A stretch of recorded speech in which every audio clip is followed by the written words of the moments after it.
তো অনেকদিন পরে আমরা একটু ঘুরতে বেরোলাম। আর ঘুরতে এসে কিছু কিছু জিনিস লক্ষ্য করলাম, যেটা কিনা আমাদের একটু অন্যরকম লাগলো, মানে অন্য মাইন্ডের হোক, অন্যভাবে খারাপ লাগা হোক, সেটা কি সেটা দেখাবো।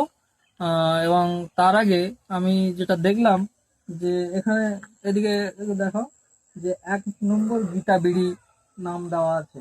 ঠিক আছে?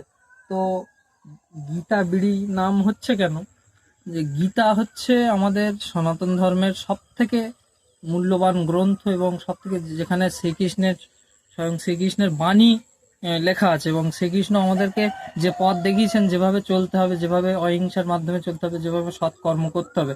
কিন্তু একটা বিড়ির নাম কেন গীতা হবে, এটা আমরা কখনোই চাই না এবং চাইবও না। তো আমি যতদূর এখানে লোকাল সবাইকে শুনলাম, সবার দিক থেকে শুনলাম, যে এই গীতা বিড়ি মালিক হচ্ছে একজন মুসলমান, এবং সে নাকি প্রমোট করছে।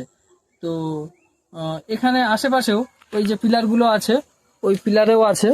হ্যাঁ, প্রতিটা পিলারেই ওইভাবে গীতাবিড়ির প্রমোশন করা। ঠিক আছে? তো এখানেও আমরা দেখতে পাচ্ছি, এখান থেকে দূর থেকে হয়তো অতটা দেখা যাচ্ছে না।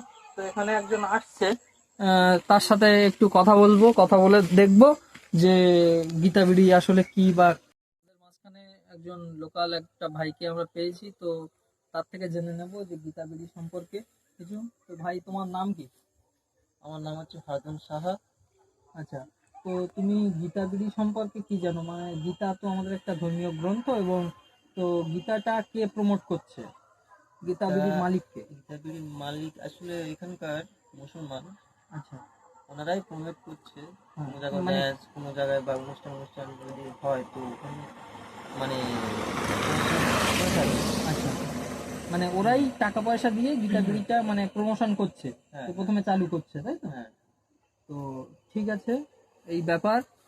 মূল বক্তব্য আমাদের এটাই, যে আমরা সনাতন ধর্মের মানুষ, কোনো ধর্মকেই আমরা ছোট করব না, কোনো ধর্মকে অসম্মান করব না। কিন্তু আমাদের ধর্মের যেসব ধর্মীয় গ্রন্থ, সেই সবকে নিয়ে যদি কেউ এরকম করে, সেটাও আমাদের প্রতিবাদ জানানো প্রয়োজন। এবং আমি চাইবো সাধারণ যেসব হিন্দু মানুষরা আছেন, তারা যেন আগে প্রতিবাদ করেন, এটাই।